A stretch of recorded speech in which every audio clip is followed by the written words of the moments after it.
복음성가 중에 여러분 잘 아는 내일 일은 남 몰라요, 하루하루 살아요, 불행이나 요행함도 내 뜻대로 못 돼요 하는 그런 복음성가를 아실 겁니다. 정말 우리 인생이 그런 것 같습니다. 한 치 앞도 알 수 없는 우리 인생, 특별히 이민자의 삶을 살다 보니까 어쩔 때는 내가 하루살인가 하는 그런 생각을 하게 됩니다. 왜 그런 생각을 하게 되냐면은 하루를 쉬게 되면은 당장 먹고 살 것을 고민해야 되는 그런 이민자의 삶을 살고 있기 때문에 이민자들의 마음은 늘 무엇인가 쫓기는 불안함을 가지고 살아갑니다. 오늘 이사야 35장에 이 말씀을 주실 때에도 이스라엘 사람들은 전쟁의 큰 공포 속에 살고 있습니다.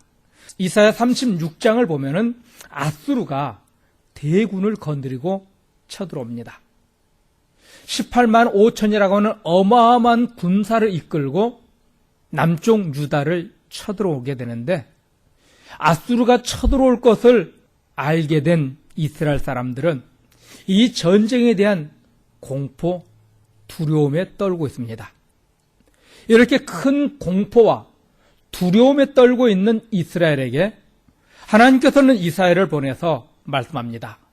두려워하지 말라, 놀라지 말라, 마음을 강하게 하고 담대하라, 이런 격려의 말씀을 주고 있습니다.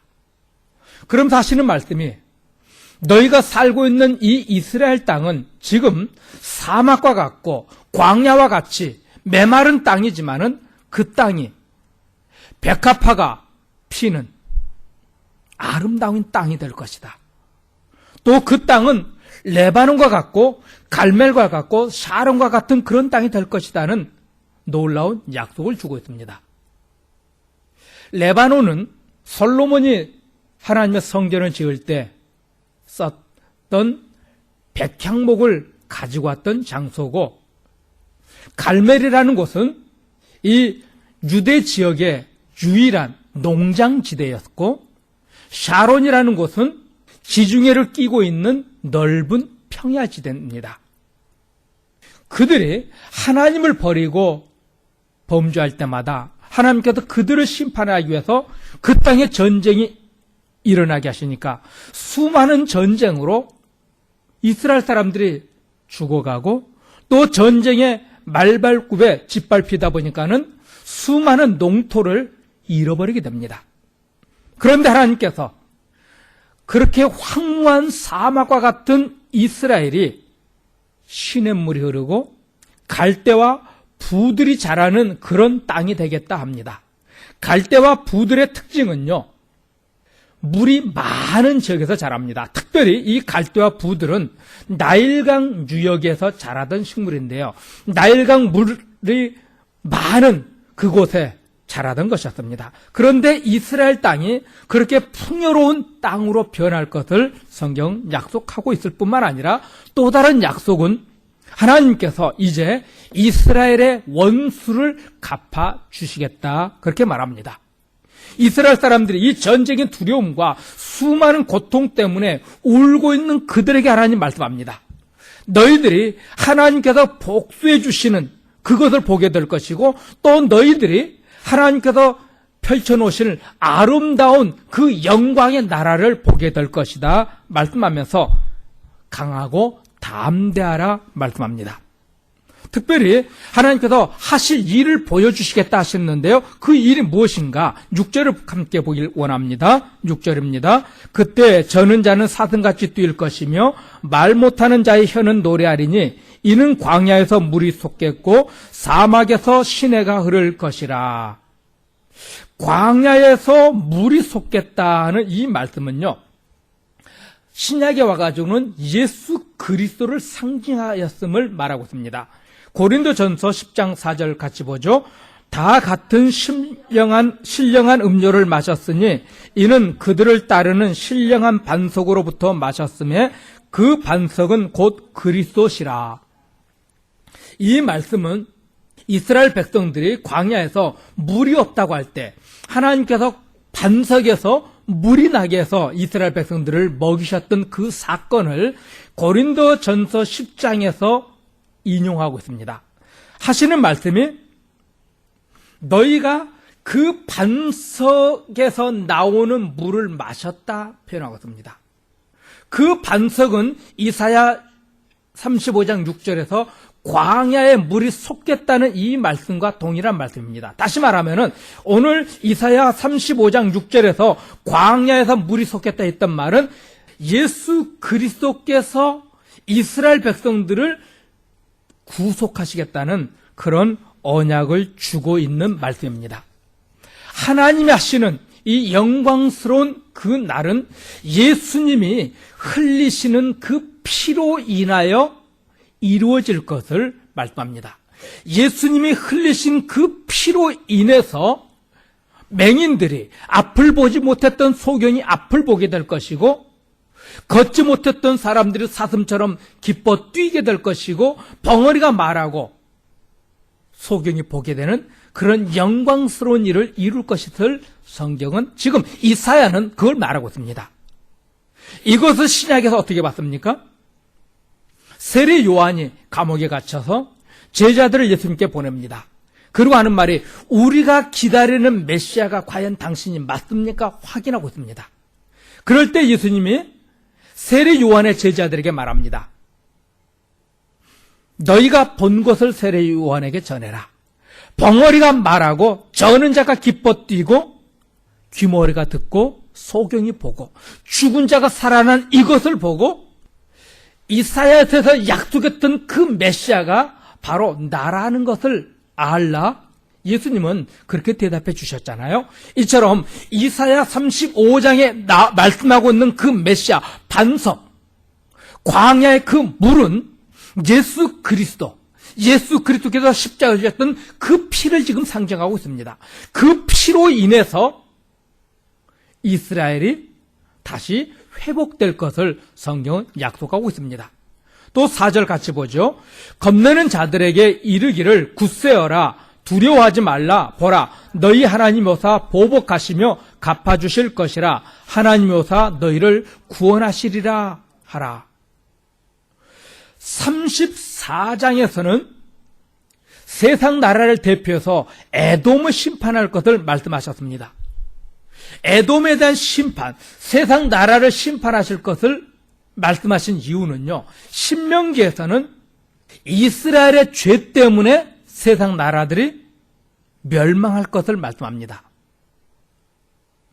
이스라엘의 죄 때문에 온 세상을 하나님께서 심판하실 것을 말씀하는데요.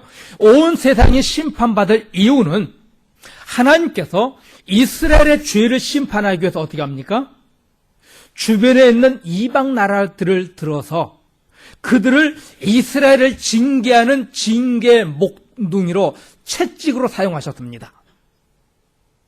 그 채찍으로 사용했던 그들이 이제 스스로 오반방자해져서 하나님이 명하셨던 것을 이상으로 그들이 교만해지고 이스라엘을 짓밟으니까 하나님께서는 이스라엘을 징계 몽둥이로 썼던 그 이방 나라들을 이제는 다시 또 그들을 심판하시는 그런 패턴을 성경에서 보여주고 있습니다.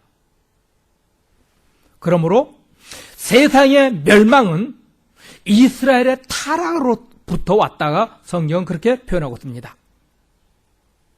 오늘 이사야 35장에서 말씀하고 있는 이 메시아 왕국이 임할 것을, 도래할 것을 약속하고 계시는데 이 메시아 왕국은요, 두 가지를 의미합니다. 첫째는 심판입니다. 두 번째는 완전한 회복을 의미하고 있습니다. 수요일날 우리가 이미 봤던 말씀이죠. 아모스서 5장 18절에서 20절 같이 보죠.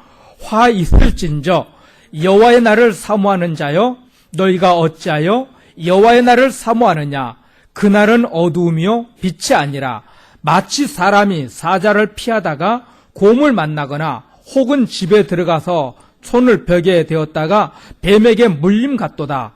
여호와의 날은 빛 없는 어둠이 아니며 빛만 없는 캄캄함이 아니냐. 오늘 우리가 지금 보고 있는 이 아모스 선지자는 이스라엘 사람들은 메시아가 오시기를 고대하고 있었습니다. 메시아가 오시기를 고대하고 있는 그들에게 하시는 말씀이 참 암울한 소식을 전해 줍니다. 너희가 어찌하여 여호와의 날을 사모하느냐, 어찌하여 여호와의 날을 기다리고 있느냐 하시면서 그날은 어둠이요 심판의 날이라, 그렇게 선포하고 있습니다. 오늘날 얼마나 많은 사람들이 우리 예수님의 재림을 기다리고 있습니까? 저도 기다리고 있고 여러분도 재림의 날을 기다리고 있습니다. 그런데 아모스가 말합니다. 하나님의 공의를 버린 너희는 재림의 날을 기다리고 있지만은 그날은 곰이 와서 온 세상 사람들을 찢어버리는 것 같은 그런 엄청난 심판의 날이 될 것이다 말합니다. 하나님을 사랑하지 않고 하나님의 말씀에 순종하지 않으면서 단순히 메시아만 오기를 기다리고 있는 자들에게 경고합니다. 예수님의 말씀에 순종하지도 않으면서 예수님의 재림의 때만 기다리고 있는 자들, 예수님의 재림하셔서 우리를 영원한 천국에 집어넣어 주시고 영원한 하늘 상급을 주실 것만을 기다리고 있는 이 어리석은 자들에게 말합니다. 그날은 저주의 날이 될 것이다, 심판의 날이 될 것이다. 성경은 그렇게 말씀하고 있습니다. 성도다운 삶을 살지 않으면서, 세상에서 하나님을 두려워하지 않으면서, 하나님의 경고하신 이 하나님의 말씀대로 살지 않으면서, 특별히 이사야 시대 고아와 과부를 짓밟고 자기의 욕심을 위해서 거짓을 밥 먹듯이 행하고 있는 그 자들이 메시아가 오면은 영광스러운 그 나라에 들어갈 것을 꿈꾸고 있는 그들에게 아모스는 말합니다. 그날은 저주의 날이 될 것이다, 심판의 날이 될 것이다. 아모스는 말씀합니다. 너는 이 세상에 고난과 역경과 슬픔을 벗어나고 영원한 천국에 들어가서 꿈꾸고 있지만은 하나님의 법을 지키지 않고 있는 너희는 사자를 피하려다가 곰을 만나서 내 몸이 갈길갈길 찢겨지는 것처럼 메시아가 오시는 날은 내가 저주를 받는 날이 될 것이다, 내가 심판을 받는 날이 될 것이다, 그렇게 말씀합니다. 왜 메시아가 오십니까? 예수께서 왜 이 땅에 오십니까? 하나님의 정의를 세우시기 위함이었습니다. 우리가 메시아를, 우리 예수님의 재림의 때를 왜 기다립니까? 단순히 잘 먹고 잘 살고 저 영원한 천국에서 쾌지나 칭칭 나내하면서 꽹가리치고 술만 먹고 장구치는 그런 즐거움을 위해서 기다립니까? 아니요. 예수님이 오시는 목적은요, 하나님의 정의를 세우기 위해서 이 땅에 다시 오시는 것입니다. 이사야서의 기록 목적으로 다시 돌아가야 합니다. 하나님께서 왜 이사야를 통해서 이 이사야서를 기록하게 합니까? 이사야의 기록 목적은 이스라엘 사람들이 하나님의 공의를 버리고 정의를 버리고 사사로운 욕심으로 하나님의 법을 버려버렸습니다. 그 죄악을 책망하기 위해서 기록했습니다. 아무런 가망성도 없는 이렇게 전적으로 부패하고 타락한 추잡한 욕심으로 하나님마저도 버려버린 이 자들에게 하나님의 공의를 하나님이 스스로 세우겠다는 이것을 선포하기 위해서 이사야서를 기록하셨습니다.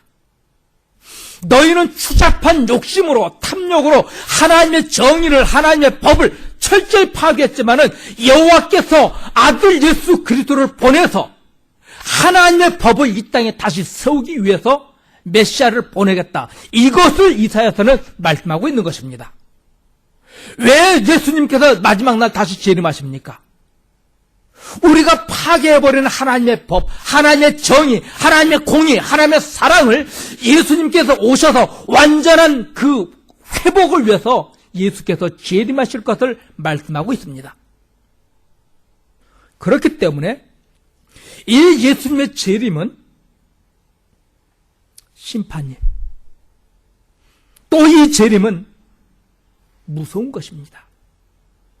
그러나 남은 자, 하나님의 정의에 붙잡힘을 받은 자, 하나님을 두려워하는 자, 하나님을 하나님답게 섬기는 자에게는 영광의 그날이 될 줄로 믿습니다. 약한 손, 떨리는 두 무릎은 전쟁의 두려움 때문에 벌벌 떨고 있고 아무런 희망도 없는 살고 있는 자들에게 말씀합니다. 하나님께서 오셔서 하나님의 나라를 회복시켜 주실 것을 약속하고 하나님께서 그날에 하나님의 정의를 이 세상에 세우실 것을 말씀하고 계십니다. 하나님의 정의가 선포되는 그날에, 하나님의 법이 회복되는 그날에 어떤 일이 나타난다고요? 저는 자가 사슴처럼 뛸 것이고 앞을 보지 못하는 맹인들이 앞을 보게 될 것이고 벙어리가 말하게 될 것이고 귀머리가 듣게 될 것이고 하나님의 정의를 사랑하게 되는 그런 놀라운 회복이 일어날 것을 성경은 말씀하고 있습니다. 구속함을 받지 못한 자들에게는 예수님의 재림은 재앙이고 심판입니다. 반대로 하나님의 택함을 받은 자들에게는 하나님의 정의가 회복되는, 하나님의 나라가 건설되는 위대한 날의 시작인 줄로 믿습니다. 이사야 35장 8절 같이 봅니다. 거기에 대로가 있어 그 길은 거룩한 길이라 일컫는 바 되리니 깨끗하지 못한 자는 지나가지 못하겠고 오직 구속함을 입은 자들을 위하여 있게 될 것이라. 우매한 행위는 그 길로 다니지 못할 것이며. 여기에 말하고 있는 그 길은 거룩한 길이라, 거기에는 대로가 있는데 그 대로는 거룩하다 합니다. 이 대로는요, 절대로 악한 자, 더러운 자는 가지 못한다 말하고 있습니다. 여기서 특별히 대로라 표현하고 있는 것은요, 절대로 잃어버릴 수 없는 확실한 길을 의미합니다. 신약 성경에서는 천국 길을 가는 길은 좁은 길이고 가시밭 길이라 했는데 여기서 말하고 있는 대로라고 하니까는 야, 천국 가는 거 큰 길이구나. 아니요, 그것을 말하는 것이 아니라 여기서 말하는 이 대로는 절대로 잃어버릴 수 없는 길이에요. 사막 길을 가다 보면은 바람이 불면은 모래가 그 길을 덮어서 길을 보이지 않게 하지요. 천국 가는 길이 그런 길이 아니라는 겁니다. 한 번 제시된 그 길은 절대로 잃어버리지 않고 지워지지 않는 확실한 길, 그 길을 신약에서는 이렇게 받고 있습니다. 요한복음 14장 6절이요. 같이요. 예수께서 이르시되 내가 곧 길이요 진리요 생명이니 나로 말미암자고는 아버지께로 올 자가 없느니라. 이 길을 말합니다. 예수님, 이 대로는 구속함을 받은 자만이 예수를 통해서 하나님 앞에 갈 수 있다는 그것을 말씀합니다. 특별히 이 구속함을 받았다는 말은 이사야서에서 35장 이전에는 남은 자라는 표현을 쓰고 있었는데 35장 이후로부터는 구속함을 받은 자라는 그런 표현으로 바뀌어갑니다. 남은 자란 말은, 특별히 이 구속한다라는 이 말은 누군가가 나를 돈으로 주고 샀다는 그런 표현을 쓰고 있습니다. 히브리서에는 어떻게 표현합니까? 예수님이 우리를 예수님의 핏값을 주고 사서 하나님께 드린 자라, 이 히브리서는 그렇게 말하죠. 그러므로 그래서 구속함을 받은 자란 예수님의 그 피 흘려 죽으신 그 피로 사신 자, 그것을 의미합니다. 그러므로 이 남은 자 개념, 구속의 이 개념은 과거의 어떤 것을 회복할 것을 말하는 것이 아니라 미래의 새로운 질서를 의미합니다. 우리가 예수를 믿을 때 과거 가나안 땅의 회복을 꿈꾸는 자가 아니죠. 우리는 과거 에덴 동산의 회복을 꿈꾸는 자가 아니에요. 에덴 동산은 저 영원한 천국의 작은 모형일 뿐이었습니다. 그렇기 때문에 우리가 구속함을 받는다는 것은 저 에덴으로 회복되는 것, 아니면 내가 옛날에 잘 믿었던 그때를 회복하는 것이 아니라, 아니면은 이스라엘 사람들이 가장 왕성했고 가장 신실한 믿음을 가졌던 그 다윗 왕과 같은 그런 세대로 회복하는 것이 아니라 새로운 질서, 완전한 그 나라로 나갈 것을 의미하는 겁니다. 다음 주부터 우리가 다룰 이 36장부터 39장에서는 새로운 질서에 대해서 많이 강조합니다. 하나님의 나라에 대한 약속이 많이 강조될 것입니다. 특별히 이 구속하다는 말은 가을이라고 하는 히브리인데요. 이 가을이라는 말은 구약 성경에 여러분 많이 들었을 겁니다. 기업을 무르는 자, 그런 의미를 갖고 있습니다. 구속한다는 말은 곧 기업을 무르는 자. 기업을 무른다는 말을 좀 쉽게 하면요, 기업을 상속받을 자, 그것을 의미합니다. 이 구속받는다는 것, 이 기업을 상속받는다는 이 말은 혈족 간에 이루어지는 겁니다.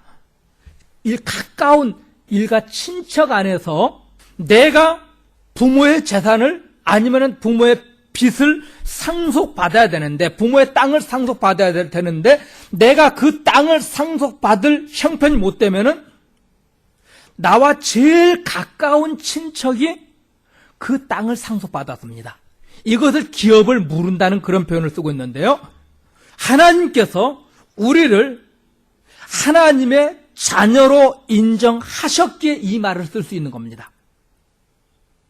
방금 전에 이 기업을 무른다는 것, 기업을 상속받는다는 것은 혈족 간에 가까운 일가 친척, 피를 나눈 사람만이 그 땅을 얻을 수 있었습니다. 이 말을 좀 더 쉽게 설명하기 위해서는요, 이스라엘에 가지고 있었던 희년 제도, 이걸 이해해야 합니다. 이스라엘 사람들은 가난하면 땅을 팝니다. 그 땅을 누군가에게 팔아서 먹고 사는 문제를 해결했는데 50년이 돼서 희년이 돼가지고 그 땅을 원래 주인에게 다시 돌려줘야 되는데, 다시 돌려주려고 하면은 얼마만큼의 돈을 줘야 됩니다. 대가를 치러야 돼요. 그런데 그 얼마만큼의 돈도 준비할 수 없으면 사람은 어떻게 합니까? 자기하고 가장 가까운 혈족에게, 친족에게 그 땅을 살 수 있는 우선권을 주게 됩니다. 그것이 룻기서에 나타나고 있죠. 나오미가 쫄딱 망하고 두 아들도 죽고 자기 남편도 죽고 알거지가 돼서 다시 자기 고향으로 돌아갔을 때 이제 그 땅을 다시 돌려받아야 되는데 돌려받을 힘이 안 되니까 어떻게 합니까? 그 기업을 받아야 되는데 못하니까는 보아스에게 가가지고 그 기업을 대신 이어받으라고 그러잖아요. 이처럼 하나님께서 땅을 그 혈족이 기업을 이어받게 하려고 했던 이유가 있습니다. 이스라엘 사람들은 부자가 되기 위해서 수단 방법 가르지 않고 하나님의 법을 철저히 파괴하면서까지 부자 되려고 합니다. 얼마나 악한 짓을 했던지요. 이사야 5장 8절입니다. 같이 보죠. 가옥에 가옥을 이으며 전투에 전투를 더하여 빈틈이 없도록 하고 이 땅 가운데에서 홀로 거주하려 하는 자들은 화 있을진저. 이 말은 무슨 말이냐면요, 이스라엘 사람들, 돈 있는 사람은, 권세 있는 사람, 힘 있는 사람, 이 사람들 어떻게 했냐면은 옆집에 가난한 사람 집을 샀습니다. 또 옆집 사다 보니까는 온 마을을 다 자기 집 만들어 버렸어요. 또 옆집의 땅도 다 그렇게 샀습니다. 그러면 이 사람들이 50년, 신년이 되면 어떻게 됩니까? 그 땅 돌려줘야 되는데 안 돌려줘요. 이사야 34장 있는 말씀처럼 사악한 이스라엘 사람들은 사람을 종으로 샀으면은 신년이 되면 다시 돌려보내줘야 되는데 안 돌려보내주고 더 큰 돈을 벌기 위해서 누구에게 팔았다고요? 에돔 족속에게 팔아버렸던 것처럼요. 이처럼 이스라엘 사람들은 하나님의 법을 철저히 외면해버렸습니다.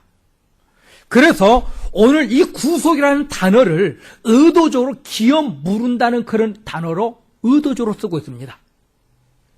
하나님께서 너희는 하나님의 법을 어기고 내 멋대로 죄를 짓고 하나님 내 욕심을 해서 살고 있지만 하나님께서 너희들의 죄의 그 싹들, 죄의 값을, 죄의 대가를 예수께서 치르겠다는 겁니다.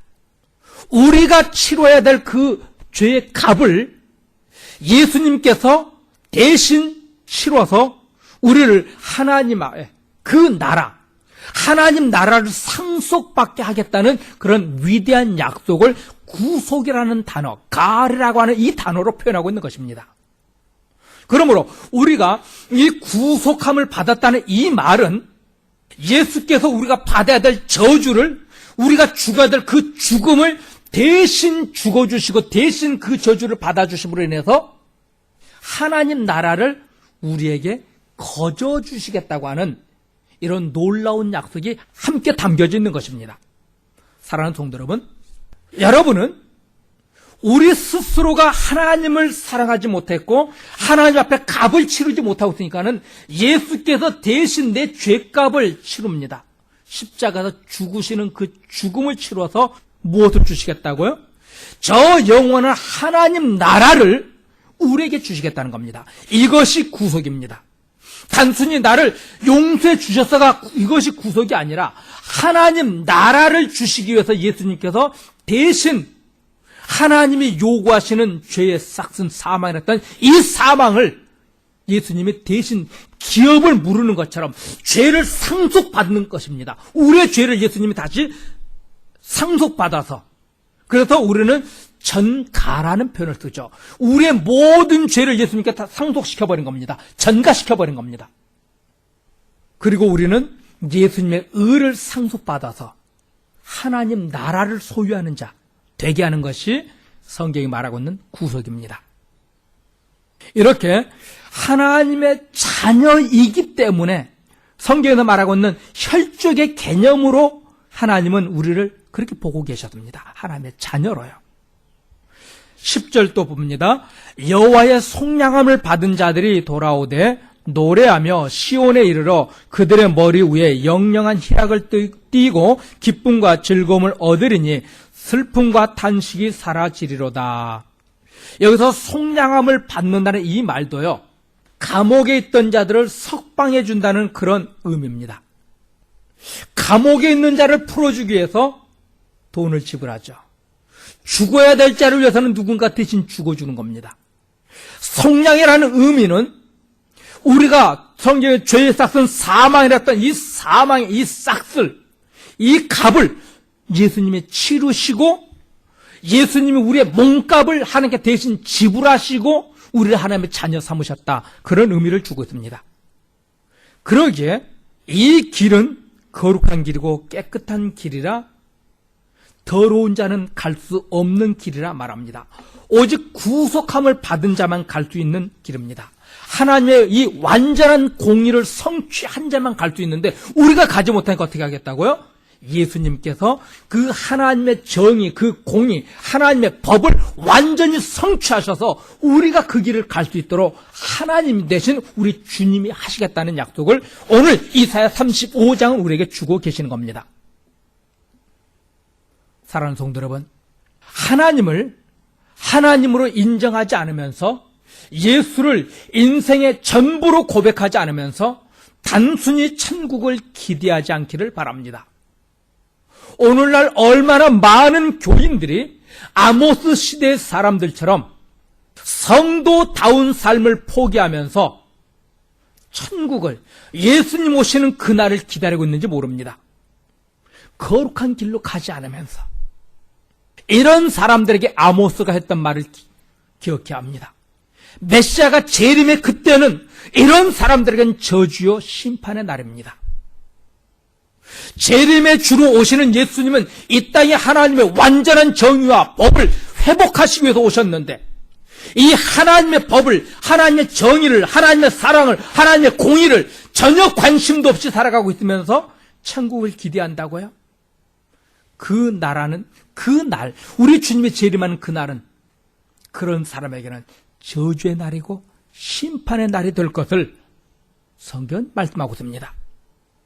우리가 하나님을 하나님답게 인정하지 않으면서 얼마나 많은 사람들이 자기를 속이고 하나님을 속이려고 합니까? 우리는 연약해서 하나님의 말씀을, 하나님의 계명을 다 지킬 수 없습니다. 분명 못 지킵니다. 그러나 우리 마음속 깊은 곳에서 분명한 하나님이 있어야 됩니다. 하나님의 정의를, 하나님의 법을, 하나님의 공의를, 하나님의 뜻을 이 땅에서 실천하기 위해서 살고자 하는 이 거룩한 도전, 이 마음은 우리가 갖고 있어야 되는데, 이런 마음도 없이 마치 보험 하나 들듯이 교회 다니면 천국 갈 수 있는 것처럼 예수 믿는 것을 보험 들듯이 들고 있는 이런 어리석은 믿음은 우리는 다 뽑아 버려야 합니다. 얼마나 많은 이 세상 사람들이 예수 믿는 것 보험 들듯이 그렇다위로 예수를 믿고 있습니까? 예수는 보험 드는 게 아니잖아요. 자기의 전 인생에서 하나님의 법이 자기 인생을 지배하고 하나님의 말씀 앞에 내가 지배받기를 위해서 예수 믿는 것인데, 그런 거룩한 목적이 아니라 단순히 교회 다니면 천국 갈 것 같다는 이런 잘못된 보험의식을 가지고 예수를 믿으니까 그들의 삶에서 예수쟁이다운 모습이 안 나오잖아요. 한번 생각해 보죠. 우리가 우리의 자녀들 잘되기 위해서, 또 가정의 화평을 위해서 얼마나 비성경적인 방법으로 살아갑니까? 가정의 화평을 위해서, 부부간의 화평을 위해서, 자녀를 위해서 하나님과의 이날, 약속된 이날을 외면하고 세상으로 나간다. 과연 그것으로 그 자녀의 영혼이, 그 가정이 회복될 수 있을까요? 하나님의 법을 떠났는데. 우선순위의 문제입니다. 하나님 앞에서 하나님의 법이, 하나님의 정의가, 하나님의 공의가 성도들의 인생의 최우선이 되는 것이 아니라 하나님의 법도 하나님의 정의도 자기의 욕망을 채우는 하나의 도구로 밖에 사용되지 않잖아요. 예수를 믿는 것도 하나님의 그 위대하심을 찬미하기 위함이 아니라 자기 인생의 부유함을 위해서, 자녀의 성공을 위해서, 철저히 인간의 이기심의 충만을 위해서 교회를 다니고 예수를 믿는 척하잖아요. 이것이 문제입니다. 사랑하는 성도 여러분, 하나님의 법, 하나님의 정의가 여러분의 삶 속에서 최우선 되기를 주의 이름으로 축복합니다. 이것이 진정 거듭난 자의 특징입니다.